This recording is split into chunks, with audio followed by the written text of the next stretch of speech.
Hi, welcome to CoinHub.News Daily, where I discuss the top crypto news from around the world as picked by you. Links to the articles on CoinHub.News and all the timestamps are in the description below. Please like, comment, and subscribe. It really helps me out. My name is Suda, and here are today's topics.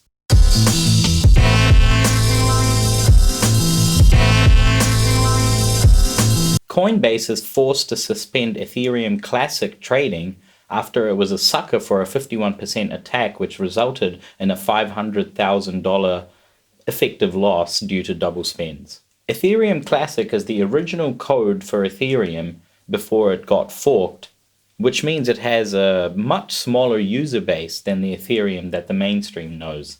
This also meant it was vulnerable for a 51% attack, which basically means that over 50% of the mechanism that confirms transactions, in this case miners, can ignore the safeguards in place and execute a double spend on confirmations, which really means you can have your cake and eat it too. As in, you send some coin somewhere and it shows up as confirmed, even though it's actually just a copy of a confirmation. This is why decentralization is such an imperative for all blockchain projects. The bigger projects enjoy a bigger diversity in the projects due to a larger user base. But the real pitiful aspect of this story is that the ETC team was alerted to this and they chose to just pretty much tweet out saying everything's fine. And this is the aspect that makes people lose faith in crypto as a whole. The blockchain is immutable, which means it's super easy for people who are on the lookout for such things to notice when attacks like this are happening, or even just when any funny business is happening. And in this case, the developers were alerted to this and still sort of remained in this posture of not really letting everyone know, which is the first thing they should have done. Next up, French street artist paints a mural which has a puzzle within the art that unlocks a Bitcoin wallet with 0.28 BTC in it, which is roughly around $1,000 at the moment. I'll link the full HD picture in the description and you can see if you can work it out for yourself. As of making this video, that Bitcoin was still in that address. P-Boy, the artist in this case, has made crypto reward murals before, but nothing on a grand scale such as this. The piece, named Liberty Leading the People, depicts the yellow vest protests that have been going on in France over 8 weeks or something like that now, which is centered around policies that have resulted in massive income inequality and people feeling like the country isn't really working for them. And what better subject matter for a street artist, right? And especially one that's into crypto. So do you think you can work it out? Physical Bitcoin is coming to an offshore trading company called Coinflex. They are offering cryptocurrency derivatives based on physically backed contracts. Offshore trading companies don't have the same stringent regulations that international packed trading companies like Bucked have to adhere to.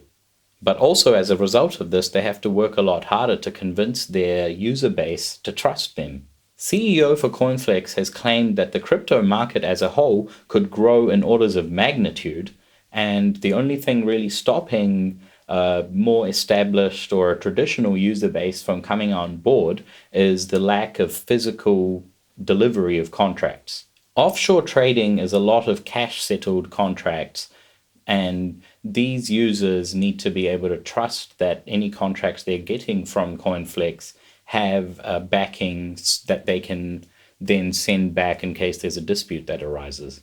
If a user base is asking for a service like physically backed Bitcoin contracts and Coinflex is there to approve it, this could mean that a lot more money comes into the market in terms of volume. Now let's get into some crunchy bites brought to you by Crypto Crunch app. Go check them out at the App Store. European Central Bank policymaker has called crypto a fairy tale story, which is funny because the paper in your wallet or the numbers in your bank account are also pretty much just a fairy tale story. It's just one that everyone believes in, like religion.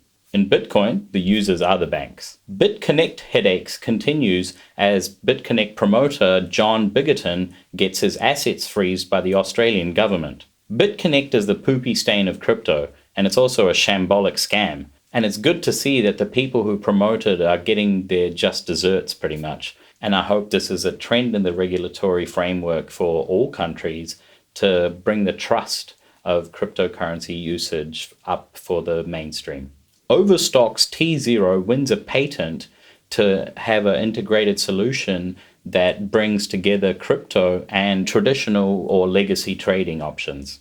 Overstock made the news last week by becoming the first company to pay its taxes via crypto in the USA, in Texas to be specific, and have also been developing blockchain technologies to help with stock inventory. And this move, by winning a patent, has really solidified their status in the crypto community.